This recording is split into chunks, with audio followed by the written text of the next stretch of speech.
Ivaliwe incwadi yobomi bukaNjingalwazi Peter Mthuze ivalelwa kwinkonzo yase-Assemblies of God eQonce. Ivalwa lusapho lwakhe beluthokombisile kule nkonzo, izihlobo nabahlobo bakhe, umphathiswa wesebe lobugcisa nenkcubeko kweli phondo Sibulele Ngongo kunye namarhamente aphile nawo. UNjingalwazi Mthuze ngumbhali owaziwayo ophuma izandla, umgcini nomphuhlisi wolwimi lwesiXhosa kwakunye nembongi. Intombi yakhe uZukiswa Bhoyi uthi ligqala lombhali ibikwaliqhula ebeliyimvuze-mvuze luthando.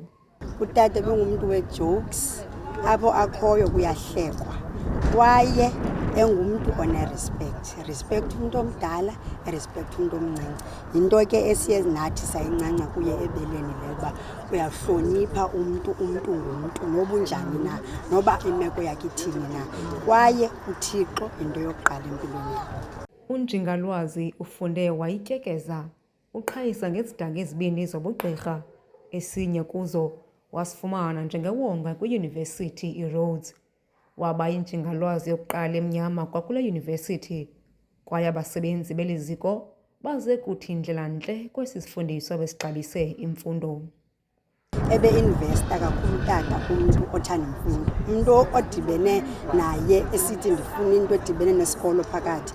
Utata ebekhupha konke anako for uba mawuphumelele ubheke esikolweni. Kunyaka ophelileyo uthe wawongwa lisebe lezobugcisa nenkcubeko kweli phondo ngendima edlalileyo ekuphuhliseni ulwimi lwesiXhosa. Ubhale iincwadi ezibalelwa ku-30, uninzi lwazo bezifundwa kumabanga aphakamileyo kwizikolo zeli phondo.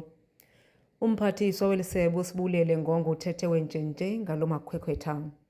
Igalelo lale Njingalwazi lasibonakalisela into yokokuba olu lwimi nalo lulwimi esifaneleke ukuzingca ngalo, nokuba sibe nebhongo neqhayiya ngolwimi lwethu lwesiXhosa, ngokuba siqaphela ukubhaleni kwakhe iincwadi, siqaphele ekuthetheni kwakhe njengomntu obe yiprofesa yokuqala eyathi yathetha ngolwimi lwesiXhosa phaya kulaa dyunivesithi yaseRhodes. Ngoku ke sithi silisebe lezenkcubeko apha ephondweni siluqaphele umsebenzi wakhe. Umhlobo wakhe nowayesa kuba ngumphathiswa kumasebe ohlukeneyo uCharles Nqakula uthi makuthabathiswa apho ashiye khona uNjingalwazi kusekwe isebe lilodwa elijongene nophuhliso.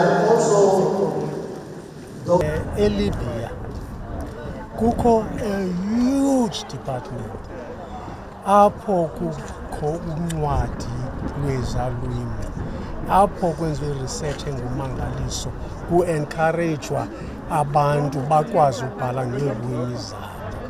Ngaske kubekho into enjalo ezawuku-encouraja ke ngale nto yokubhalwa kwesincwadi ngokweelwimi zabantu. Nkosi kakhulu. Thank you very much. UNjingalwazi Peter Thobisa Mthuze, uMadiba, uYemyem, ushiya ngasemva unkosikazi wakhe, abantwana aba-5, abatshana kunye nabazukulwana bakhe.